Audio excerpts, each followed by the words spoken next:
آج ماہ سیام کی شب 20 ہو گئی اور مسلسل آپ حضرات مجالس سن رہے ہیں اور آگے بھی یہ سلسلہ جاری رہے گا۔ پہلے تمہیدی طور سے کچھ مطالب ایسے بیان کر دیا جائیں جو آپ کے لیے کہیں نہ کہیں خاص طور سے بچوں اور جوانوں کے لیے ایمان میں تقویت کا باعث ہوں۔ دیکھیے یہ ماہ مبارک رمضان جو ہماری زندگی میں ہماری تقدیروں کو بدلنے کے لیے آتا ہے۔ اگر ہم چاہیں تو اس مہینے میں اگر گزشتہ برسوں میں ہم سے اور گزشتہ ایام میں ہم سے کوتاہیاں ہوئی ہیں تو یہ وہ بابرکت مہینہ ہے جس میں ان کوتاہیوں کا ہم جبران اور تدارک کر سکتے ہیں۔ اللہ رب العزت نے اس مہینے میں ہم کو مہمان بنا کر بلایا ہے، اس لیے کہ وہ خطبہ جو ہمارے اور آپ کے نبی آخری نبی حضرت محمد مصطفیٰ صلی اللہ علیہ وسلم بڑا مشہور آپ کا خطبہ جو خطبہ شعبانیہ کے نام سے مشہور ہے، اگرچہ آپ نے ماہ شعبان کے آخری ہفتے میں اس خطبے کو دیا تھا، مشہور وہ خطبہ شعبانیہ کے نام سے ہے، مگر جو علماء کہتے ہیں وہ یہ کہ وہ خطبہ ماہ مبارک رمضان کی آمادگی کے حوالے سے تھا اور عجیب فصیح و بلیغ خطبہ ہے وہ۔ جب ہم غور کرتے ہیں ملاحظہ کرتے ہیں تو اس خطبے میں پیغمبر اسلام نے پہلے تو اس مہینے کی برکتوں کو بتایا کہ مثلا یا ایھا الناس قد اقبل الیکم شہر اللہ، اے لوگوں آگاہ ہو جاؤ کہ تم تک اللہ کا مہینہ آنے والا ہے۔ یعنی گویا پروردگار عالم نے اپنے پیغمبر کی زبان سے اس پیغام کو پہنچایا کہ دیکھو اگر کوئی چیز مجھ سے نسبت لے لے تو اس کا مقام بلند ہو جاتا ہے۔ یعنی اگر زمانے کو مجھ سے نسبت حاصل ہو جائے تو زمانے کا مقام بھی بلند ہو جاتا ہے۔ یعنی کیا سال کے 12 مہینے پروردگار عالم کے نہیں ہیں؟ یعنی یہ جو 12 مہینے ہیں کیا 12 مہینے اللہ رب العزت کے نہیں ہیں؟ کیا اللہ کو یہ کہنا پڑا کہ ایک مہینہ ہمارا ہے تو کیا 11 مہینے کسی اور کے ہیں؟ یعنی آپ نے غور نہیں کیا، 12 کے 12 مہینے پروردگار کے ہی ہیں، مگر 11 مہینے میں ہم خدا سے مانگتے ہیں، اس ایک مہینے میں خدا چاہتا ہے کہ میرے بندے مجھ سے مانگیں۔ اور اسی لیے آواز دی پیغمبر اسلام نے کہ دعیتم فیہ الی ضیافۃ اللہ، یہ وہ مہینہ ہے جس میں تمہیں مہمان بنا کر بلایا گیا ہے۔ کتنا عظیم و پروردگار ہمیں اس دنیا میں اگر کسی سیلیبریٹی کے پاس جانا ہو، کسی بڑے پولیٹیشین کے پاس جانا ہو تو ہم اپائنٹمنٹ لیتے ہیں اور اس میں بھی لائن لگاتے ہیں، نہ جانے کتنے سورسز لگاتے ہیں، یہاں سے اپروچ وہاں سے اپروچ، ادھر سے بات بنائی ادھر سے بات بنائی کہ کسی صورت سے ہماری ان سے ملاقات ہو جائے، توجہ فرما رہے۔ اور پھر اس کے بعد اگر گئے بھی تو پھر موبائل میں کوشش یہ ہوتی ہے کہ ایک صورت ہی صحیح، ایک تصویر ہی صحیح قید میں لے لیں کہ کم سے کم اونچا ہار میں جا کے دانش یہ بتا سکیں کہ ہم فلاں پولیٹیشین کے ساتھ میرے تعلقات ہیں، اور ہم یہ روک بھی ظاہر کر سکیں کہ ہماری پہنچ دور دور لوگ والوں سے ہے۔ تو جو فرمائے اگر وقت پڑے گا تو ہم ان سے بھی کہیں نہ کہیں ذہن میں یہ بات گردش کرتی ہے، فلاں پولیٹیشینز کے ساتھ، فلاں ایکٹر کے ساتھ، فلاں کرکٹر کے ساتھ، میں اس کا مخالف نہیں ہوں، ہر انسان کی اپنی فکر ہوتی ہے۔ پتہ چلا کہ انسان جب کسی بڑے آدمی کے پاس جاتا ہے تو اپوائنٹمنٹ لے کر کے جاتا ہے، وہ کریم پروردگار ہے کہ جس نے اپوائنٹمنٹ لینے کے لیے نہیں کہا بلکہ اپنا دسترخوان بچھا دیا ہے، اب جس کی مرضی ہے وہ احساس بندگی لے کر اس دسترخوان پر آ جائے۔ اور کمال یہ ہے کہ پروردگار نے اپنی بارگاہ میں بھکاری بنا کر نہیں بلایا ہے، مہمان بنا کر بلایا ہے۔ صلوات علی محمد و آل محمد۔ عجیب بات ہے، مہمان بنا کے بلایا ہے، یعنی دعیتم فیہ الی ضیافۃ اللہ وجعلتم من اہل کرامت اللہ، اور اللہ نے تمہارے سر پہ کرامت کا تاج رکھا اور کہا آؤ بندو میرے قریب آؤ۔ اور تمہارا پروٹوکول، یعنی اس مہینے میں اگر آپ پروٹوکول دیکھیے تو عجیب پروٹوکول ہے کہ بندہ سو رہا ہے، نومکم فیہ عبادہ انفاسکم فیہ تسبیح، جو سانسیں تم اس مہینے میں لے رہے ہو وہ تسبیح ہے۔ یعنی جتنا بھی آپ انٹیک بائی ٹیک کر رہے ہیں یہ کاربن کا یا آکسیجن کا، تو یہ کیا ہے؟ تسبیح ہے۔ وَنَوْمُكُمْ فِيهِ عِبَادَةٌ، اور سونا بھی تمہارے لیے کیا ہے؟ عبادت ہے۔ یعنی سانس لینا تسبیح، سونا عبادت۔ عَمَلُكُمْ فِيهِ مُسْتَجَابٌ عَمَلُكُمْ فِيهِ مقبول، جو بھی تم عمل کرو گے اللہ اسے قبول کر لے گا۔ وَدُعَاؤُكُمْ فِيهِ مُسْتَجَابٌ، اور اس مہینے میں جو تم جو دعا کرو گے اللہ اسے قبول کر لے گا۔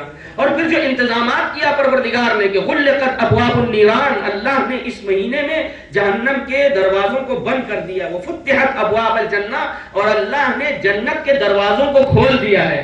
سلسلۃ الشیاطین، اللہ نے تمام تر شیطانوں کو بند کر دیا ہے۔ اور بڑا اچھا جملہ ایت اللہ دستگیر شیرازی کا ہے کہ اگر رحمت اللہ علیہ کہتے اگر کسی کو آزمانا ہے کہ کہاں تک شیطان اس کو بہکاتا ہے اور کہاں خود اس کے اندر شیطنت موجود ہے، ماہ مبارک رمضان میں دیکھ لے کہ جب شیطان بھی قید ہے اس کے بعد بھی شیطنت کے راستے پر رہنا یہ بتاتا ہے کہ اس کے نفس کے اندر وہ آلودگی پائی جاتی ہے کہ یہاں شیطان کی ضرورت نہیں ہے، یہاں انسان خود ہی شیطان کے راستے پہ چلنے کو تیار ہے۔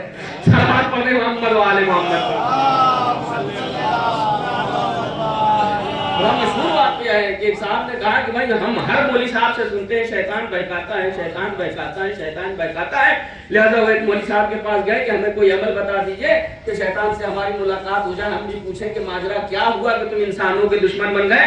مولانا نے مولوی صاحب نے ان کو وظیفہ بتا دیا کہ آپ یہ وظیفہ کریے، آپ چلہ باندھیے اور شیطان سے آپ کی ملاقات ہو جائے گی۔ انہوں نے چلہ باندھا اور اس اتفاق سے حضرت شیطان سے ان کی ملاقات ہو گئی۔ معتبر کتابوں میں واقعہ لکھا ہے، دیکھا کہ شیطان موٹی موٹی زنجیریں، کچھ چھوٹی زنجیریں، کچھ جو ہے وہ ناریل کی رسی، کچھ نائلون کی رسی اور طرح طرح کی چیزیں، چین اور بڑی بڑی زنجیریں اپنے کاندھے پہ لادے ہوئے ہیں۔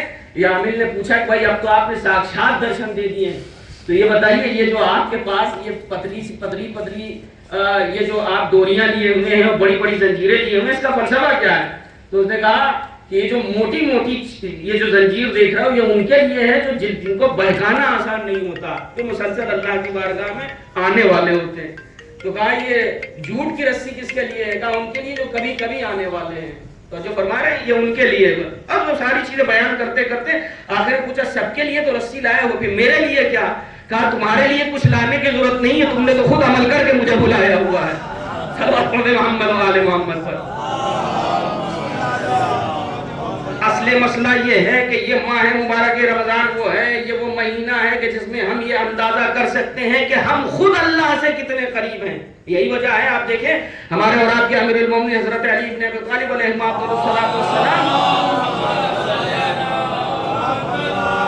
ہمارے لیے یہ مرحلہ ہوتا ہے۔ دیکھیے ہم اس مہینے میں مولانا کے پاس جا رہے ہیں یا جانکار کے پاس جا رہے ہیں، بتائیے کون سی نماز پڑھ لیں، کون سی دعا پڑھ لیں، کیا پڑھ ڈالیں؟ بس نہیں چل رہا، نہیں کہیے رات بھر جا کر کے قرآن مجید ہی پڑھیں کھڑے ہو کر کے، یعنی بس بتا دیجئے کسی صورت سے کہ کوئی چیز چھوٹنی نہیں چاہیے۔ کہتے فرما رہے ہیں کوئی چیز ہمارے ہاتھ سے جانی نہیں چاہیے، جبکہ پروردگار عالم قرآن مجید میں کیا کہہ رہا ہے؟ کما کتب علی الذین من قبلکم، جیسے کہ تم سے پہلی والی امتوں پہ لکھے گئے تھے۔ ہمارے اور آپ کے امام پنجم حضرت امام محمد باقر علیہ السلام، آپ نے جو اس آیت کی بہترین تفسیر کی ہے جو ہمارے اور آپ کے امام پنجم نے کی ہے کہ جب پوچھا گیا کہ یہاں پر من قبلکم سے مراد کون ہے، یعنی اللہ رب العزت یہ جو کہہ رہا ہے اے صاحبان ایمان، اے وہ لوگ جو ایمان لا چکے ہیں، یعنی خطاب بھی خدا سے ان سے کر رہا ہے جو با ایمان ہے۔ یعنی اب اگر اس مہینے میں جان بوجھ کے اور بلا وجہ بلا کسی عذر کے کوئی روزہ چھوڑ رہا ہے تو اسے اپنے نفس کا جائزہ لینا چاہیے کہ اللہ نے اس کو با ایمان پیدا بھی با ایمان کی لسٹ میں رکھا بھی ہے یا نہیں رکھا ہے۔ اس لیے کہ خطاب صاحبان ایمان سے ہے، یا ایھا الذین آمنو، اے وہ لوگ جو ایمان لا چکے ہیں، کتب علیکم الصیام، تم پہ روزے لکھ دیے گئے ہیں، کما کتب علی الذین من قبلکم، جیسا کہ تم سے پہلے والی امتوں پر لکھے گئے تھے۔ تو امت سے مراد کون ہے؟ ہمارے اور آپ کے امام نے ارشاد فرمایا امت سے مراد وہ نہیں ہے جسے تم سوچ رہے ہو۔ امام نے پوچھا باہر لوگ کیا کہتے ہیں؟ بتانے والے نے بتایا باہر تو لوگ یہ کہتے ہیں کہ جو پہلی والی امتوں پر واجب تھا وہ روزہ تم پر واجب کیا گیا۔ امام نے ارشاد فرمایا قطعی ایسا نہیں ہے، جناب آدم کی امت تحمل ہی نہیں کر سکتی تھی ان روزوں کا۔ میں کیسے عرض کروں آپ کے سامنے، جناب شیش کی امت ان روزوں کا تحمل ہی نہیں کر سکتی تھی، جناب ابراہیم کی امت اس کا تحمل ہی نہیں کر سکتی تھی۔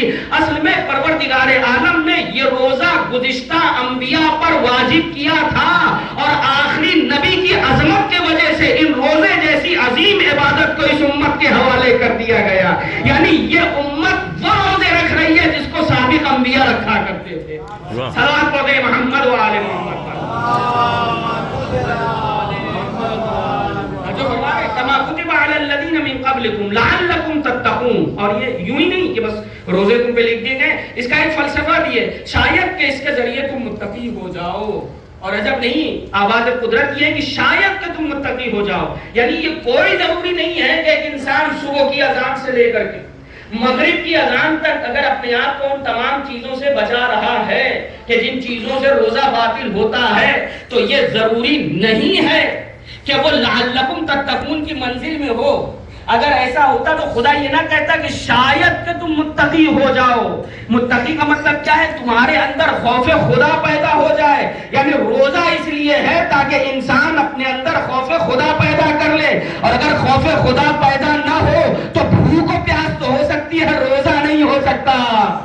یعنی روزہ تبھی روزہ ہوگا جب انسان کے اندر خوف خدا پیدا ہوگی۔ یہ ایک ایسی چیز ہے، آپ محسوس کریں اس چیز کو کہ انسان ہے، چلیے نماز میں تو ہم مانتے ہیں کہ نماز میں چند لوگ دیکھ رہے ہیں، ریاکاری کا امکان ہوتا ہے، کسی فقیر کو کچھ دینا ہے اس میں بھی ریاکاری کا امکان ہوتا ہے، ہو سکتا ہے مثال کے طور پر۔ لیکن روزہ ایک ایسی عبادت ہے کہ اگر انسان بہت زیادہ دکھاوے کا شوقین نہیں ہے، اخلاص اپنے منزل کمال و منزل عروج پہ ہوتا ہے۔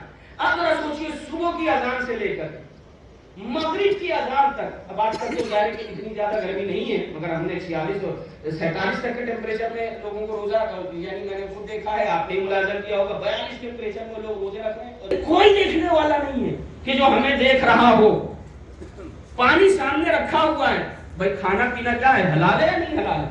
یعنی وہ چیزیں جو ہم پہ حلال ہیں، اگر ہم نے خدا سے عہد کر لیا کہ صبح کی اذان سے لے کر کے مغرب کی اذان تک ہم نہیں کھائیں گے، نہیں پیئیں گے، یا وہ کام نہیں کریں گے جس سے روزہ باطل ہوتا ہے، یعنی صرف اس ایک مہینے میں انسان کی یہ ریہرسل کرائی گئی ہے کہ خدا کے حکم سے جائز کاموں کو چھوڑ دے۔ اگر ایک مہینے جائز کاموں کو چھوڑ دے تو خدا اس کے اندر وہ کیفیت پیدا کرتا ہے، کاموں کے قریب نہیں جائے گا۔ یہ لعلکم تتقون کی منزل ہے کہ تمہارے اندر خوف ہو جائے۔ یہی وجہ ہے کہ جب ہمارے اولاد کے امیر المومنین نے پوچھا یا مہینے کا افضل ترین عمل کیا ہے، میں اپنے جوانوں اور بچوں کی، آپ نماز شب بھی پڑھ لیجئے، آپ دعائیں بھی پڑھ لیجئے، آپ سے کوئی وظیفہ نہ چھوٹے۔ ماہ مبارک میں 23 میں پتہ چلا ایسی جگہیں ہو رہی ہے کہ صبح کی نماز ہی چلی گئی، تو جو فرما رہے ہیں کہ کوئی نماز نہ چھوٹے، کوئی دعا نہ چھوٹے۔ ہم یہ سمجھ رہے ہیں کہ اس مہینے میں افضل ترین عمل ہے، لگ رہا ہے نمازیں پڑھنا۔ توجہ میرے عزیزوں، ہم یہ سمجھ رہے ہیں اس مہینے میں انسان کا رات رات بھر قرآن مجید کی تلاوت کرنا، لیکن مولا کائنات نے اللہ کے رسول سے پوچھ کر کے فلسفہ ہی بدل کے رکھ دیا کہ یا رسول اللہ اس مہینے کا افضل ترین عمل کیا ہے؟ کوئی ہم سے سوال کر لے تو ہم کیا کہیں گے؟ اس مہینے کا افضل ترین عمل یہ ہے کہ انسان تلاوت کرے، اس مہینے کا افضل ترین عمل یہ ہے کہ انسان نمازیں پڑھے، اس مہینے کا افضل ترین عمل یہ ہے کہ انسان روزے رکھے۔ پیغمبر نے ارشاد فرمایا اس مہینے کا افضل ترین عمل کیا ہے؟ الورع عن محارم اللہ، حرام کاموں سے اپنے کو بچا لینا اس مہینے کا سب سے بڑا عمل ہے۔ یعنی 1,00,000 نیکیاں کرنے سے بہتر ہے کہ لقمہ حرام سے اپنے آپ کو بچا لیا جائے۔ صلوات محمد و آل محمد۔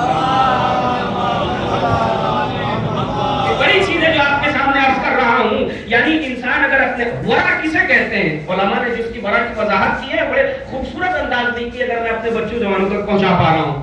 ورع کا مطلب کیا ہے؟ ورع کو لوگ تقوی کی برابر سمجھتے ہیں کہ ورع جو ہے وہ تقوی سے اوپر کی منزل ہے۔ ورع کسے کہتے ہیں؟ میں مثال دے دوں بات تاکہ واضح ہو جائے میرے بچے اور جوانوں تک پہنچے۔ ورع کا مطلب کیا ہے؟ الورع عن محارم اللہ کا کیا مطلب ہے؟ آپ نے دیکھا ہوگا کبھی کبھی، یعنی ابھی جب ہم بھی آ رہے تھے ہم نے بھی دیکھا اور آپ نے ملاحظہ کیا ہوگا، مان لیجیے آگے چل کے آپ کسی راستے پہ جا رہے ہیں اور آگے کوئی خطرہ ہے تو 1 کلومیٹر پہلے ہی بورڈ لگا دیا گیا، بھائی اس راستے پہ نہ جائیے، اس راستے پہ چلنا آپ کے لیے ہانیکارک ہے، خطرناک ہے، جان کا خطرہ ہے۔ یعنی یہ 1 کلومیٹر کچھ نہیں ہے، مگر اس 1 کلومیٹر سے پہلے ہی آپ کو متنبع کر دیا گیا کہ اگر جان کی سلامتی چاہتے ہو تو اس 1 کلومیٹر کا سفر نہ کرو، اس لیے کہ یہ 1 کلومیٹر ہلاکت کے طرف جاتا ہے۔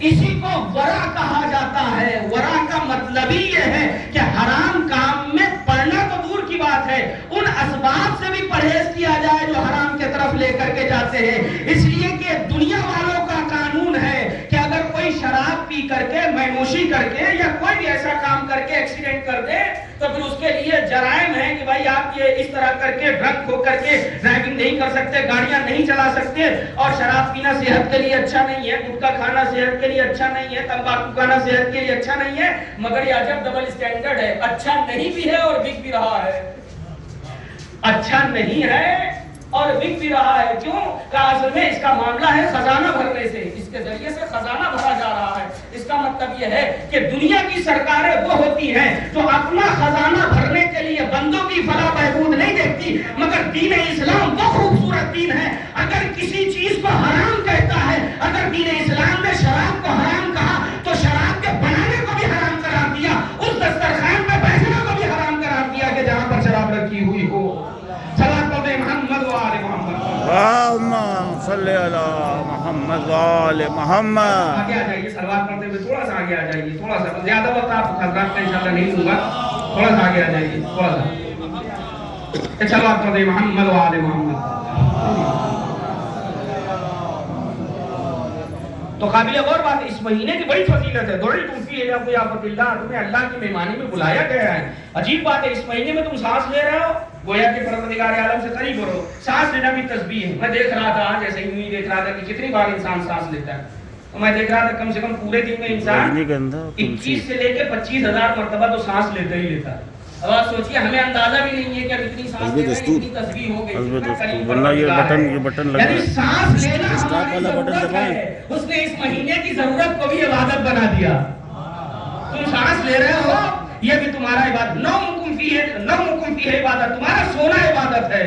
ہاں، میں نے ایک جگہ اس چیز کو بیان کیا ابھی مجلس میں، تو ایک جوان آیا، اس نے کہا صاحب بڑی اچھی بات آپ نے بتا دی کہ سونا عبادت ہے، ہم سوتے ہیں آرام سے سوتے ہیں۔ اچھا، روزے کا مطلب یہ ہے کہ اب آدمی یہی نتیجہ نکالے کہ سوئے ہی جائے، تو پھر تو بڑی مشکل کہ سوئی نہ۔ نہیں، غور کریے، عموماً اگر آپ دیکھیے نومکم علی طہارہ عبادت، کہ اگر ایک انسان وضو کر کے سوتا ہے تو گویا پوری رات اس کی جو ہے وہ عبادت کی، ایسا ہے یا نہیں؟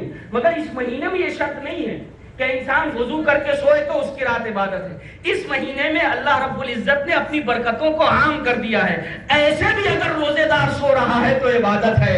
مجھے کہنے دیجئے نا، جب سونا عبادت ہے تو مومن کا جاگنا کیسی عبادت ہوگی؟ واہ واہ واہ واہ۔ صلوات پڑھیں محمد و آل محمد پر۔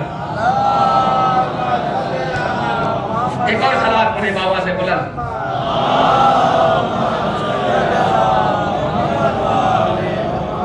جب مومن کا سونا عبادت ہے تو جاگنا کتنی بڑی عبادت ہوگی۔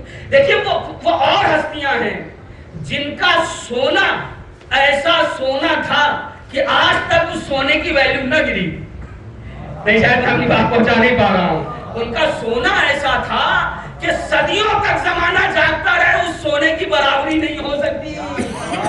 جب ایک مومن کے سونے کی عظمت ہے کہ اس مہینے میں اگر کوئی مومن سو جائے تو اللہ کہہ رہا اس کا سونا عبادت ہے، اس کا جاگنا کتنی بڑی عبادت ہوگی کہ وہ انسان جاگتا رہے اور اپنے آپ کو حرام کام سے بچاتا رہے۔ میں پھر عرض کر رہا ہوں، 1000 نیکیاں کرنے سے بہتر ہے ایک عمل حرام سے اپنے آپ کو بچا لیا جائے۔ رات بھر جاگنے سے بہتر ہے کہ کم سے کم واجبات کی پابندی کر لی جائے۔ جب کسی نے آیت اللہ رضوان شیخ بہجت رضوان اللہ تعالیٰ علیہ سے پوچھا ہم کیا کریں کہ ہم بھی آپ کے طرح عارف ہو جائیں اور ہمارے پاس بھی علم عرفان کی معراج آ جائے، تو آپ نے کہا بہت دور تک نہ جاؤ، جتنا پتا ہے اتنے پہ عمل کر لو، واجب نہ چھوڑو، حرام کے قریب نہ جاؤ، اللہ تمہارے اندر وہ ملکہ پیدا کرے گا کہ پھر تمہاری یہ آنکھیں نہیں دل کی آنکھیں کھل جائیں۔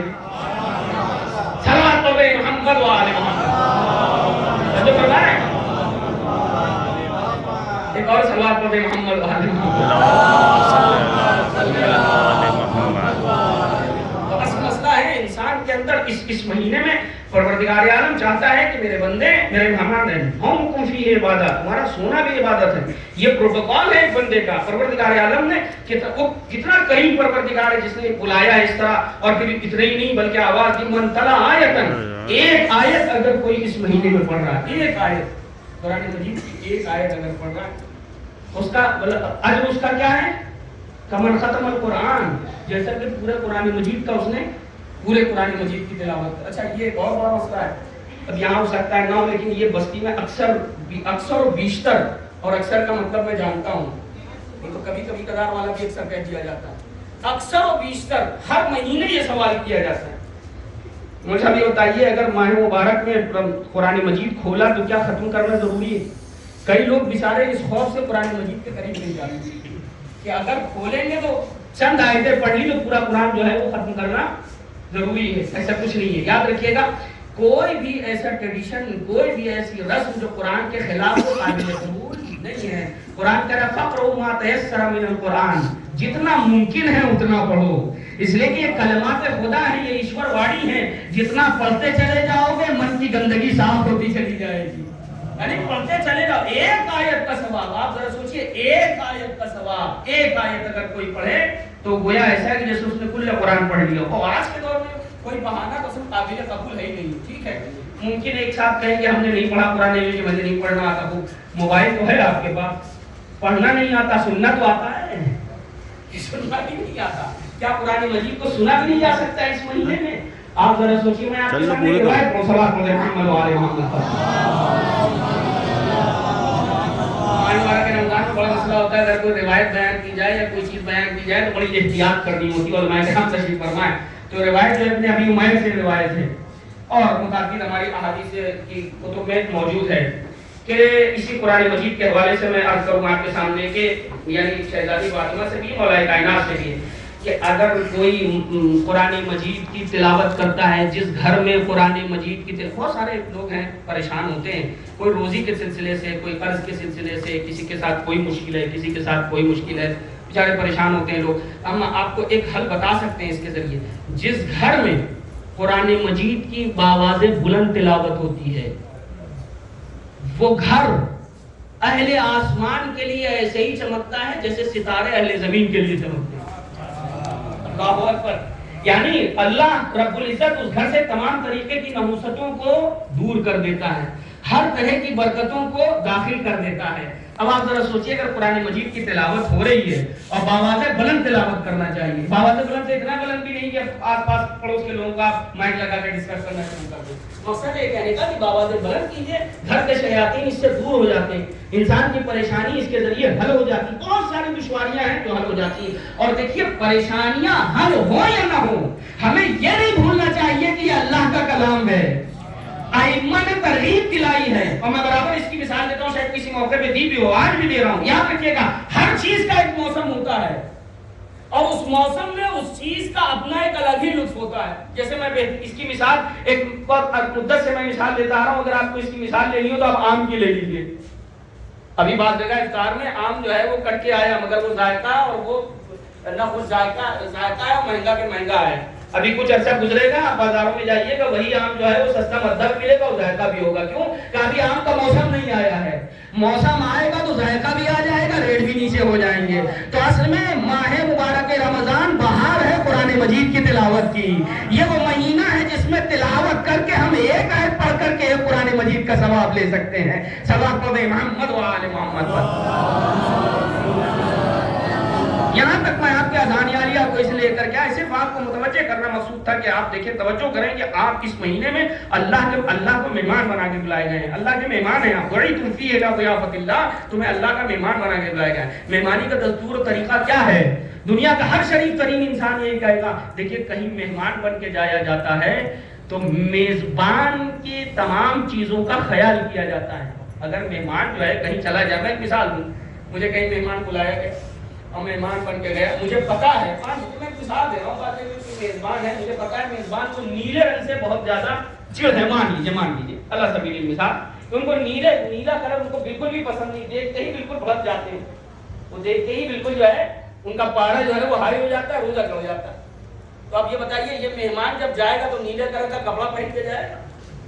پتہ ہی نہیں جائے گا کہ بھائی شامت تھوڑی میری آئی ہے تو میں نیلے کلر کا، یا مان لیجیے اسے کسی چیز سے چڑ ہے، نہیں پسند ہے اس کو کہ کوئی اس طریقے کی چیزیں کرے، تو ہو جائے گا؟ پتہ ہی نہیں جائے گا۔ توجہ میرے عزیز، تو جو کوئی مہمان ہوتا ہے وہ میزبان کے مزاج کا خیال رکھتا ہے، اور میزبان کا بھی حق یہ ہوتا ہے کہ میزبان کیا جو مہمان ہو، میزبان مہمان کی پسند کا خیال رکھتا ہے۔ اگر میں اپنی بات پہنچا پا رہا ہوں، دنیا کو آج تک یہ فلسفہ سمجھ میں نہیں آیا کہ جب رسول اللہ معراج پر گئے تو اللہ رب العزت نے علی کے لہجے میں گفتگو کیوں کی؟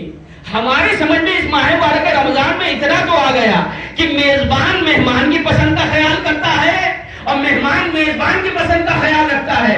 اصل میں میزبان تھا خدا، مہمان تھے حبیب خدا، اور اللہ جانتا تھا رسول کو علی کے علاوہ کسی کا لہجہ پسند نہیں ہے، لہذا اللہ رب العزت نے علی کے لہجے میں گفتگو اور سنت قائم کر دی کہ دیکھو تمہیں اللہ کی مہمانی میں بلایا گیا ہے،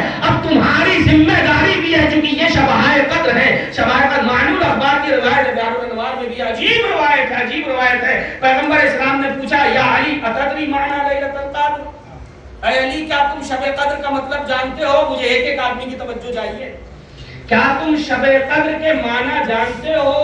یہ کون پوچھ رہا ہے؟ اللہ کا رسول، خاتم المرسلین، خاتم الانبیاء، تمام نبوتیں جس پر ختم ہو گئی، یہ وہ پوچھ رہا ہے کس سے؟ امیر المومنین سے۔ یا علی اتدری معنی لیلۃ القدر، اے علی جانتے ہو شب قدر کا مطلب کیا ہے؟ ہم ہوتے، میں آپ کو نہیں کہہ رہا ہوں، ہم ہوتے تو کہتے اچھا موقع ہے، رسول اللہ ہم سے پوچھ رہے ہیں، چلیے پڑھ کے پتہ ہو یا نہ ہو کچھ بھی ہاتھ دیا جائے، کیا کرنا ہے پہلے ہم بنے تو ہیں۔ کیا ادب سکھایا ہے امیر المومنین نے۔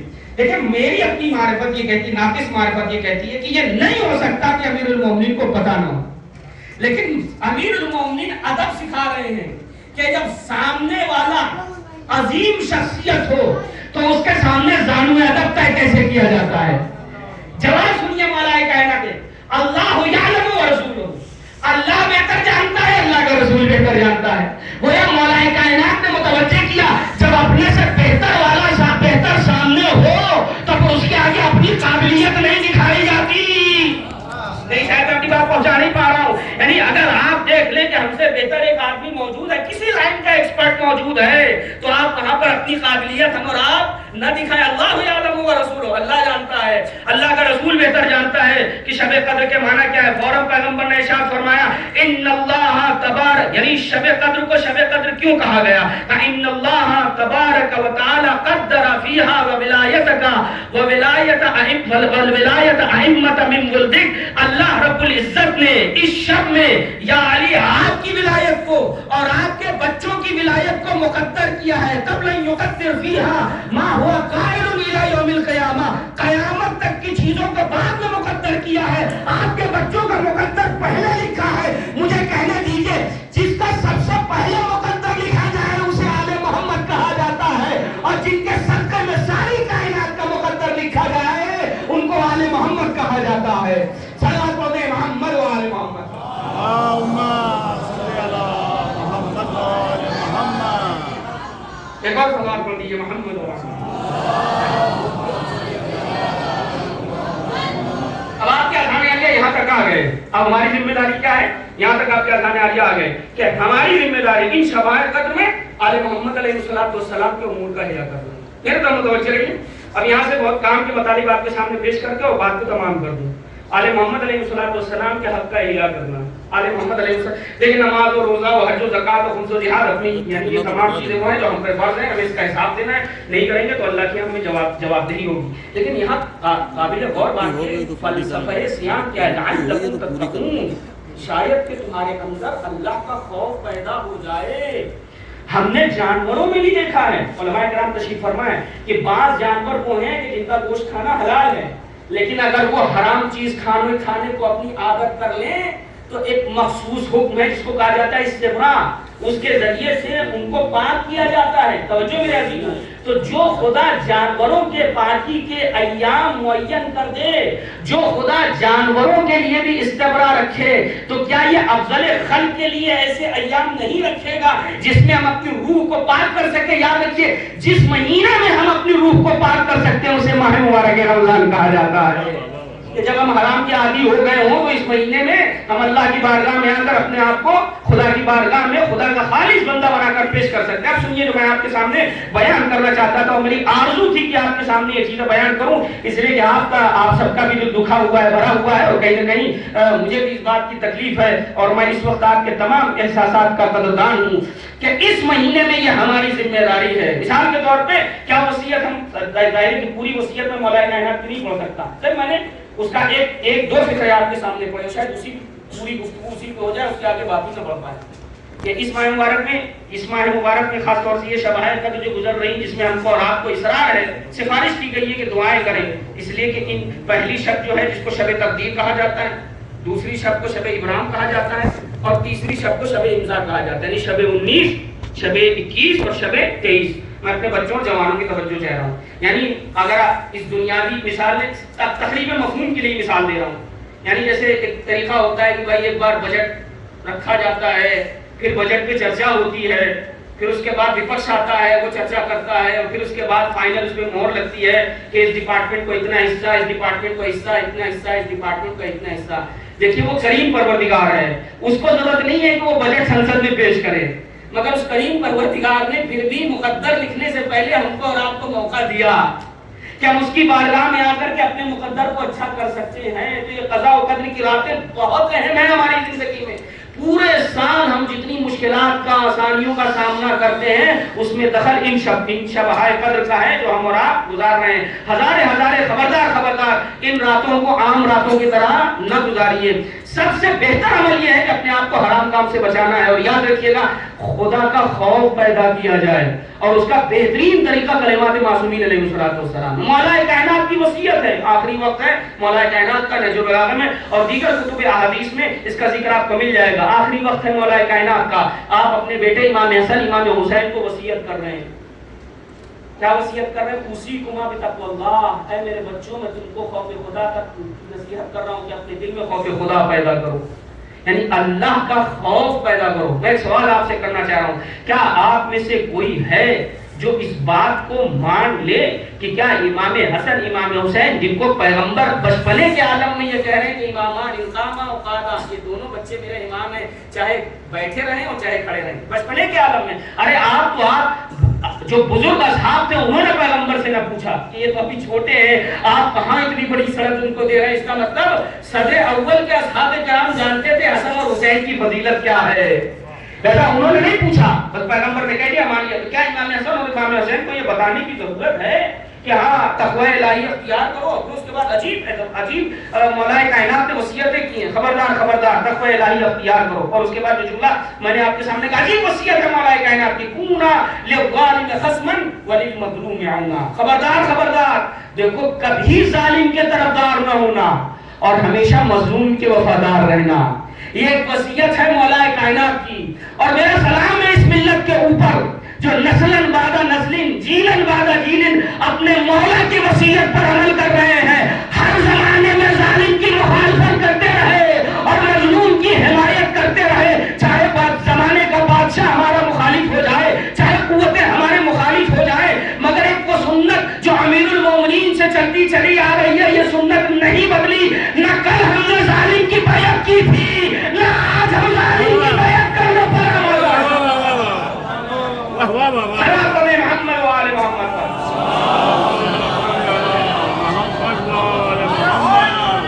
یا علی توجہ میرے عزیز، مقابل اور بات ہے. ساری چیزیں آپ کے حوالے ماشاءاللہ اہل خبر بیٹھے جن کے پاس مجھ سے زیادہ خبریں اطلاعات ہیں. مسلسل جو چیزیں آپ دیکھ رہے ہیں ان چیزوں کا یوں ہی نہ اڑا دیجیے گا.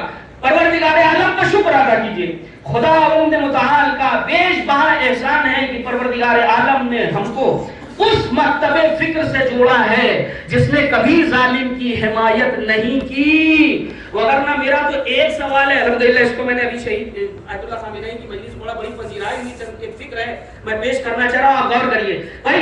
اور میں توہین نہیں کر رہا ہوں، صرف ایک حقیقت بتا رہا ہوں. 55-56 ممالک وہ ہیں کہ جو ظالم قوتوں کو تسلیم کر رہے ہیں، اپنی ہوا بھی دے رہے ہیں، فضا بھی دے رہے ہیں، پانی بھی دے رہے ہیں، زمین بھی دے رہے ہیں. تو میرا کہنا یہ ہے کہ 55-56 ممالک جب بیعت کر چکے ہیں تو ایک ملک کے پیچھے زمانہ کیوں پڑا ہے؟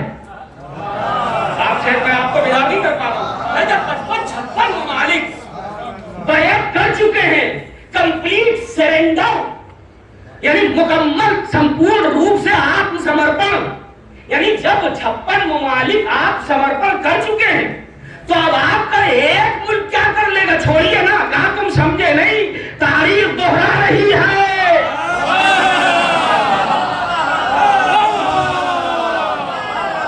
تاریخ دوہرا رہی ہے. بھائی یزید کے ہاتھ میں بڑے بڑوں نے بیعت کر لی تھی، مگر یزید جانتا تھا جب تک حسین بیعت نہ کریں گے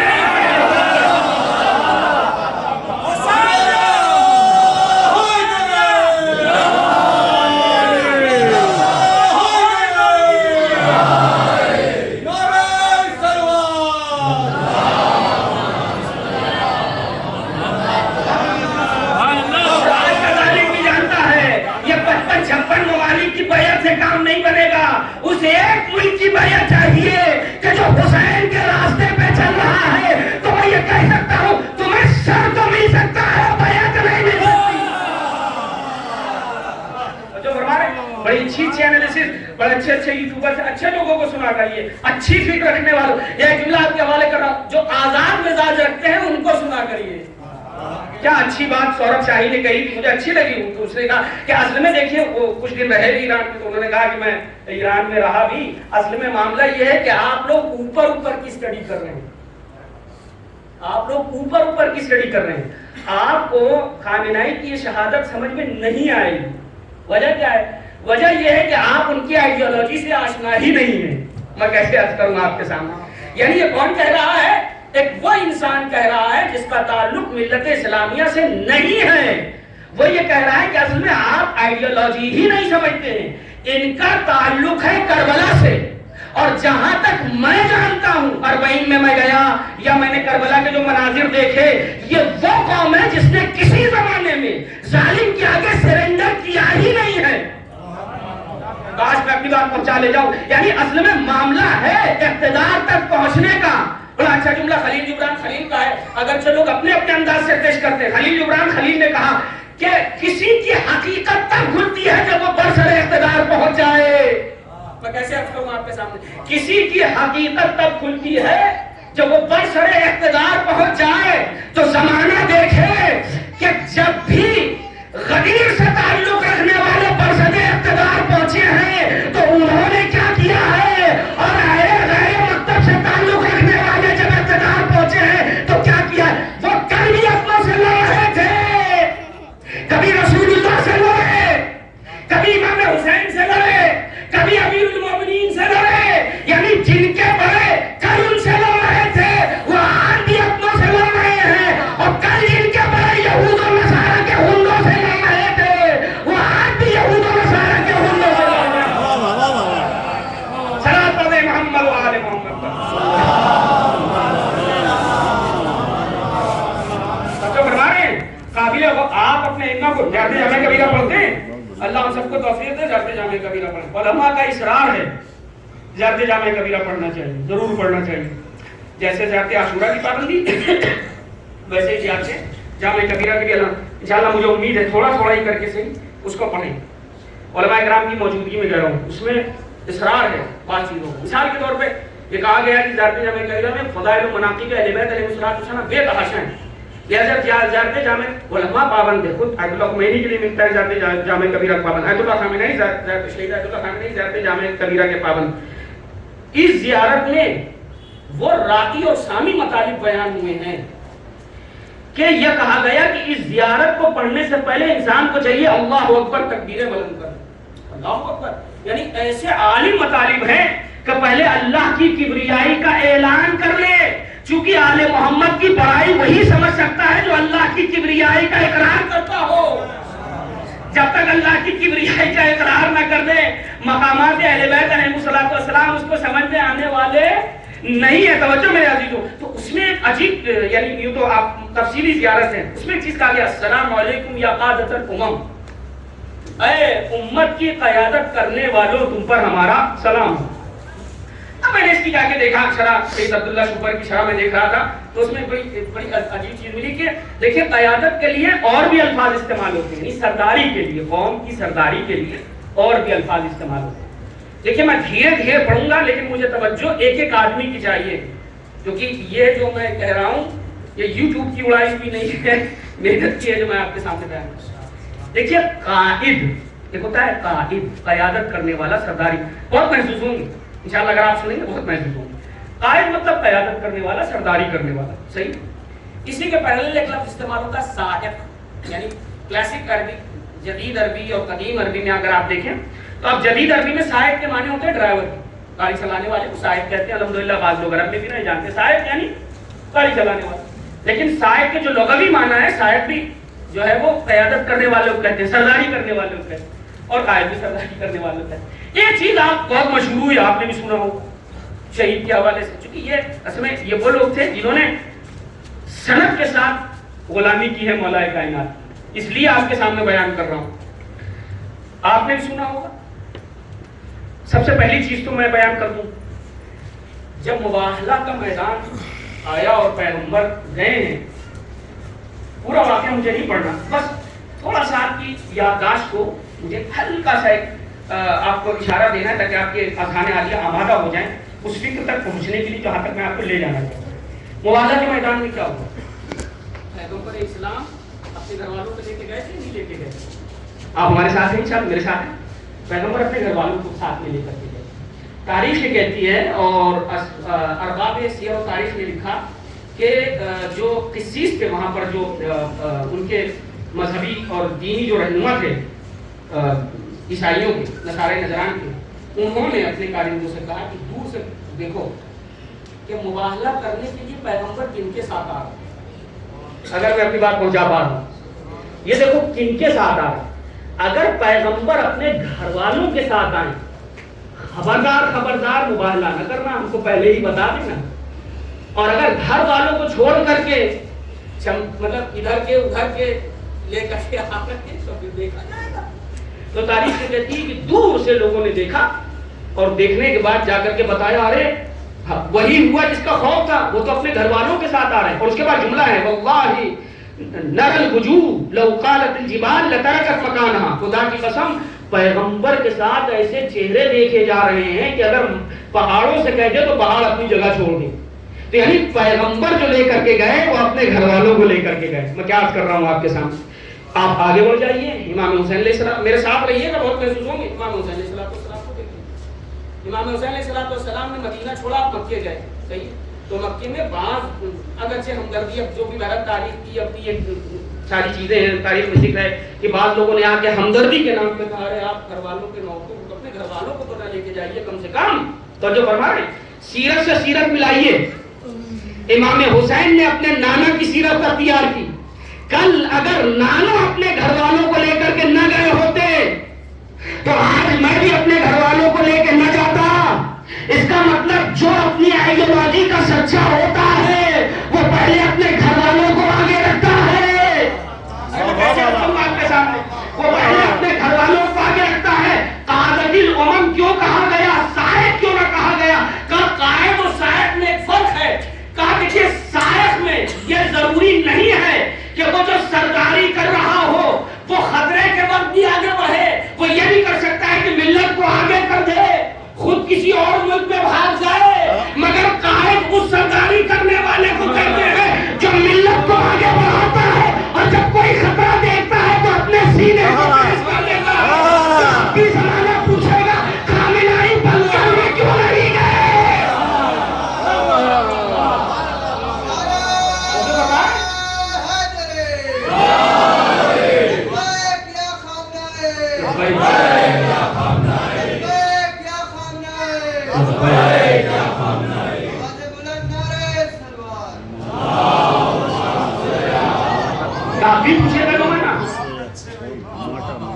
خطرات کو دیکھ کر کے عوام کو بھرانے والے اور ہوتے ہیں، اپنی آئیڈیالوجی پہ اپنے گھر والوں کے ساتھ جان دینے والے اور ہوتے ہیں.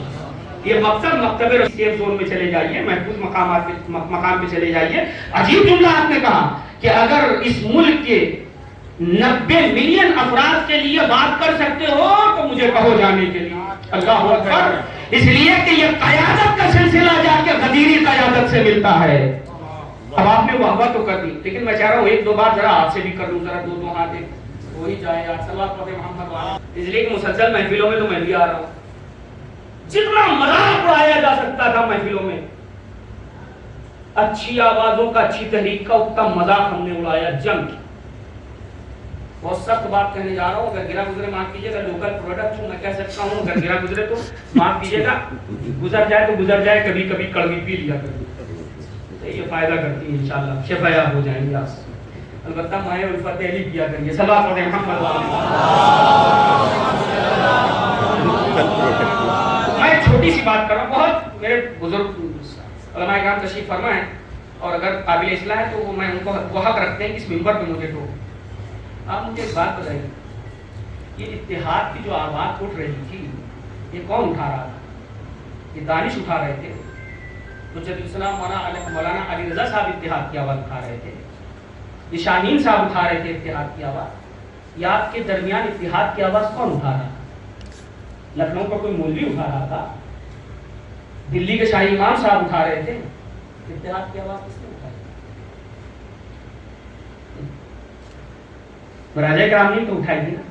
آپ نے اسٹیج سے، شاعری سے، خطابت سے جتنی دھجیاں اڑا سکتی تھی اتنی دھجیاں آپ نے اڑا دی. مجھے ایک بات بتائیے، عالمی سیاست سے آپ بھی واقف ہیں، جو اقتدار میں ہوتے ہیں وہ اتحاد کی دعوت دیتے ہیں. جن کے پاس قوت ہے، طاقت ہے، وہ کہے آپ کو اتحاد کے لیے بلائیں، وہ تو کہیں کہ آپ کے ووٹ کی ہم کو ضرورت ہی کیا ہے. اتحاد کی آواز کمزور لوگ ہی دیتے ہیں. سدا پر محمد و آل محمد. فلسفہ قرآن کیا ہے؟ جب آپ اتنی بڑی میجورٹی میں رہ رہے ہوں تو فلسفہ قرآن سنیے. تعالوا الی کلمۃ سواء بیننا و بینکم. جب تم ڈفرینٹ کمیونٹیز کے بیچ میں رہ رہے ہو، ڈفرینٹ لینگویجز بولنے والے، وبھن سنسکرتیوں کا سنگم، الگ الگ سموہ، الگ الگ بھاشائیں، الگ الگ پرانت، الگ الگ راج، عجیب قسم کی سنسکرتیاں، عجیب قسم کے خدا، یعنی اتنی بڑی جب تم مملکت میں رہ رہے ہو، ڈیموکریٹک کنٹری میں رہ رہے ہو، تو قرآن نے دستور دیا ہے، تمہیں ایک طریقہ دیا ہے. تعالوا الی کلمۃ سواء بیننا و بینکم. خبردار خبردار، جب ایسے ماحول میں رہ رہے ہو تو ایک ٹیبل پہ آ کے سامانیہ مدعوں پر بات کی جاتی ہے. آپ نے مائک لگانے کے بعد اس بات کا خیال کیا، آپ نے کیمرہ لگانے کے بعد اس بات کا خیال کیا، یہ جو اتحاد کی آواز اٹھ رہی تھی یہ آپ کے حق کے لیے تھی تاکہ شیعان علی محفوظ رہیں. اور ہم نے ایسی دھجیاں اڑائیں، ارے کیسے کر لیں اتحاد، ارے کیسے کر لیں اتحاد. تو جو برباد ہے، گوشت بھی لے رہے ہیں جا کے، حلوائی کے یہاں سے مٹھائیاں بھی منگوا رہے ہیں جا کے، تبرک بھی لے رہے جا رہے ہیں. کیوں کس کو بیوقوف بنا رہے ہیں آپ؟ صرف باوانی کے لیے، صرف داد و تحصیل کے لیے. ایک جملہ آپ کے حوالے کر رہا ہوں، جب تک ہم بھیڑ کے عادی رہیں گے تب تک اسلام پہ کبھی عمل نہیں ہو پائے گا. دین اسلام بھیڑ کا قائل ہی نہیں ہے.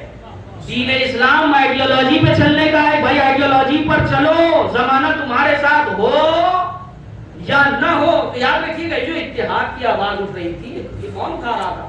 بھائی آپ دوسروں کے تو کب کہا؟ میں علماء کرام کی موجودگی میں کہہ رہا ہوں، شاید کچھ لوگ ریکارڈ بھی کر رہے ہیں.